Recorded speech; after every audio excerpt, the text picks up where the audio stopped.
अरे इमाम साहब, ये बैग लेके कहाँ जा रहे हो? नवाब साहब, मैं ये मस्जिद छोड़कर जा रहा हूँ। इमाम साहब, मस्जिद छोड़कर जा रहे हो, लेकिन मस्जिद में नमाज कौन पढ़ाएगा? नमाज किसको पढ़ाऊँ? नमाज इन दीवारों को? मस्जिद में कोई तो आता नहीं नमाज पढ़ने के लिए।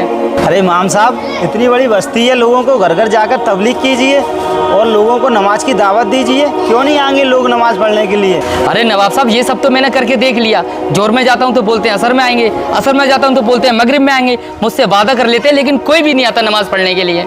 अच्छा इमाम साहब, एक मौका मुझे दो, मैं देखता हूँ ये लोग मस्जिद में कैसे नहीं आते हैं नमाज पढ़ने के लिए। आप जब तक अंदर जाओ।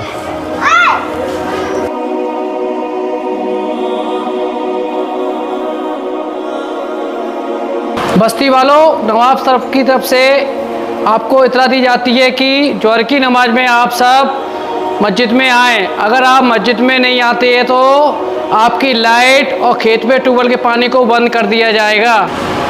अब देखना इमाम साहब कैसे आते हैं बस्ती के लोग नमाज के लिए।